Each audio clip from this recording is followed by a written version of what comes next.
महाराणा प्रताप का जन्म हुआ था। मात्र 27 वर्ष की उम्र में उन्होंने पहला युद्ध लड़ा था।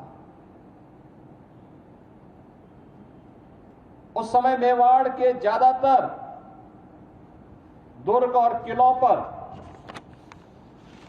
अकबर ने या तो कब्जा कर लिया था या उन्हें अत्यंत कमजोर बना दिया था। लेकिन विधर्मियों के सामने देश की आन मान और शान को डिगने नहीं देंगे, इस संकल्प के साथ महाराणा प्रताप ने समाज को जोड़ करके भील, मीणा और उस समाज के अंतिम पायदान पर बैठे हुए वनवासियों को, गिरवासियों को, समाज के प्रत्येक तबके को जोड़ करके उन्होंने जो लड़ाई लड़ी, हल्दी घाटी के रूप में 1576 में लड़ी गई वह ऐतिहासिक लड़ाई, और उसके उपरांत जो भी युद्ध उन्होंने उस कालखंड में लड़े थे, सब में विजय प्राप्त करते हुए अंततः अकबर को पराजित करते हुए अपने सभी दुर्ग और किलों को वापस लेकर के उन्होंने भारत के आन मान और शान की रक्षा की थी। इसके लिए उन्हें लंबे समय तक जंगलों में भी दर दर की ठोकरें खाने के लिए,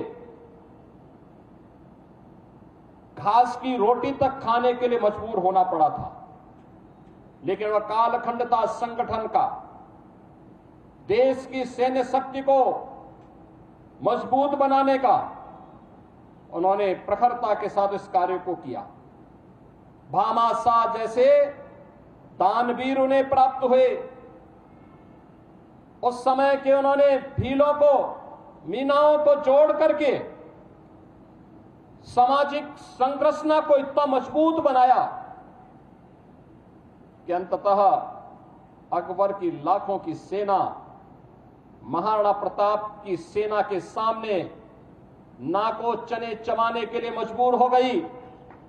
हिंदुआ सूर्य के रूप में महाराणा प्रताप की जय जयकार उत्तर से दक्षिण तक पूरे देश के अंदर छा गई। और आज भी जब देश संकट के दौर से गुजरता है, राष्ट्र के सामने कोई चुनौती आती है, महाराणा प्रताप का स्मरण हर भारतवासी कर उठता है। छत्रपति शिवाजी महाराज का स्मरण हर भारतवासी कर उठता है। गुरु गोविंद सिंह जी महाराज का स्मरण हर भारतवासी स्मरण करता है। उन सभी राष्ट्र नायकों का स्मरण करता है जिनके त्याग से, जिनके बलिदान से इस राष्ट्र को एक नई संजीवनी मिली है। मित्रों, महाराणा प्रताप का यह जन्मदिन आज अत्यंत महत्वपूर्ण हो जाता है हम सबके लिए। आप देख रहे होंगे 22 अप्रैल को जो शरारत पाकिस्तानी आतंकवादियों ने पहलगांव में हमारे पर्यटकों के साथ किया था, जिस प्रकार की बर्बरतापूर्ण और शरारतपूर्ण कार्रवाई की थी, उस आतंकी कृत्य की हर भारतवासी ने निंदा ही नहीं की थी, बल्कि पाकिस्तान को सबक सिखाने की भी ठानी थी। और प्रधानमंत्री मोदी जी का जो संकल्प था, हमारे बहादुर जवानों ने, तीनों सेनाओं ने पाकिस्तान को उसका करारा जवाब देकर के आज आप देख रहे होंगे किस रूप में अलग थलग पड़ा पाकिस्तान आज दुनिया के सामने कराहता हुआ नजर आ रहा है।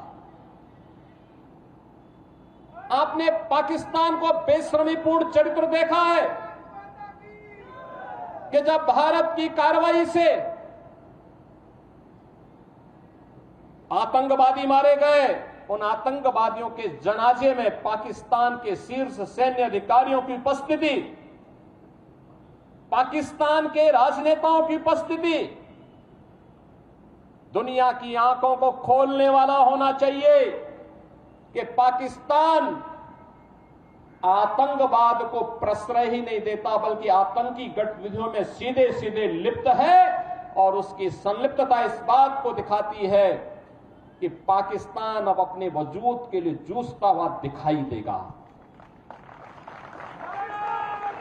हर भारतवासी का दायित्व बनता है इस समय हम भारत की सेनाओं के मनोबल को बनाए रखने के लिए, देश की सुरक्षा के साथ कोई भी अगर शरारती तत्व किसी प्रकार की शरारत करता है तो पूरी सजगता और सतर्कता के साथ हम सबको भी अपनी सेनाओं के मनोबल को भी बढ़ाना है, सुरक्षा बलों के साथ भी खड़ा होना है।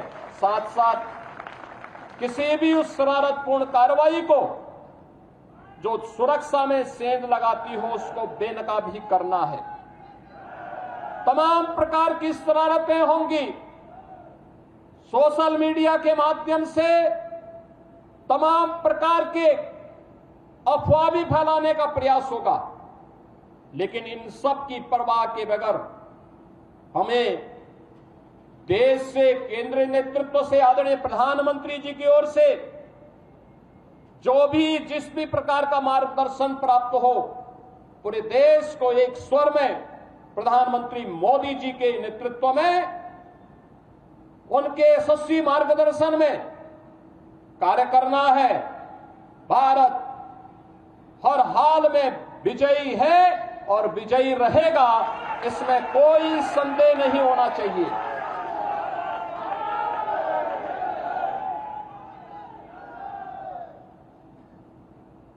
बहनों और भाइयों, महाराणा प्रताप की जयंती हम सबको एक नई प्रेरणा प्रदान कर रही है। हर भारतवासी इस चुनौतीपूर्ण समय में भारतीय सेना के साथ उनके मनोबल को, सैन्य अधिकारियों और पूरी सैनिकों के साथ कदम से कदम मिलाकर के सहयोग करने के लिए तत्पर होगा। इस विश्वास के साथ मैं धन्यवाद दूंगा